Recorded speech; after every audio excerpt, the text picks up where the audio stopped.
Good morning, everyone. This is Mr. Chapa. I'm sorry I couldn't be there today. So I'm making a quick video going over the questions on the review. I don't remember which ones we did and didn't go over in each of my classes last Wednesday. So I'm just going over all of the questions. Feeling a little under the weather this morning, but not so bad that I can't make this video for you since your test is today. Hope you get a chance to watch it before your test. All right, let's jump right into it. I will be making a series of short videos, and in the titles of the videos, it will say which question numbers are covered in the video so that you can select and choose the videos that you feel like you need to watch. All right, so let's start with the first two questions, right as a percent. These are pretty trivial. We've talked about this a lot, so there's not a whole lot to discuss here. To turn a percent to to turn a decimal to a percent, you move the decimal 2 places to the right. That would give us 78.5% on the first one. And if we did it on the second one, it would give us 88.7%. About the only reason you should miss one of these is if you're careless. So don't be that person. These are questions you should get right with very little effort. The answers were C on number 1 and A on number 2. On 3, 4, and 5, it says right as a decimal, and you're given a percent already, so we're just doing the reverse. So instead of moving the decimal 2 places to the right, we move it 2 places to the left. 2 places to the left. The answer to number 3 should be 0.958. The answer to number 4 should be 0.3524. Now the answer to number 5 should be 0.80, but whenever you have an extra 0 at the end, sometimes it's omitted. And we can tell that because the answer choice for number 5 is B without the 0 in the end. I would check the other answers to make sure you didn't make a mistake. Number 4, the answer looks like it's B, but if you look carefully, and this is a dirty trick, one of the digits is wrong. The correct answer is C. And on number 3, the correct answer is also C. Again, these should be questions that you get without any issue. Just be careful picking your correct answer choice because some of the answer choices will look very similar. It's worth your time to make sure the other answers are wrong before you decide a certain answer is correct.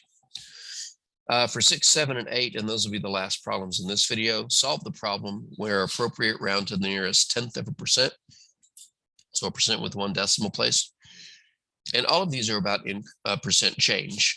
On number 6, I believe, it's about percent increase. Number 7 is about percent decrease, and number 8 is about percent increase. Now, whether it's increase or decrease, you still work it the same way. I've got the formula typed here.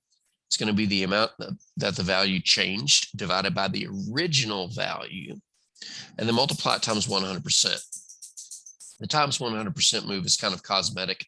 All it does is move the decimal 2 places to the right for you and stick a percent sign. But the minute you do this part, the division problem, as long as you remember how to turn a decimal into a percent, you can get your answer at that point. All right, so let's figure these out real quick.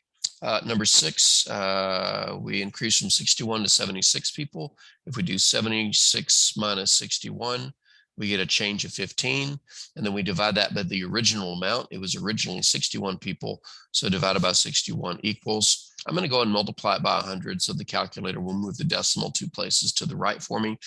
To 1 decimal place in the percent, we get 24.6. 24.6 is answer choice B, it looks like.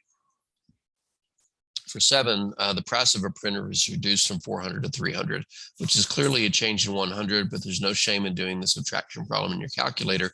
Just remember that you divide it by the original amount, which was 400, and then times 100 to turn it into a percent. The answer is 25%. Again, fairly straightforward. Just make sure you always divide by the original amount. And on number 8, I got 25 questions right. Second attempt got 31 questions right. 31 minus 25 should be 6. And then we divide it by the original number of questions the student got correct, which is 25, divided by 25. And then we'll do it times 100 to move the decimal for us. And the answer is 24%. So these percent change questions are really pretty easy, but I can't stress enough that the main reason people miss these is because of the denominator of this fraction.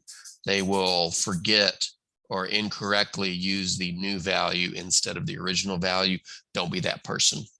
All right, so that's the end of this video. In the next one, we'll cover a few more questions.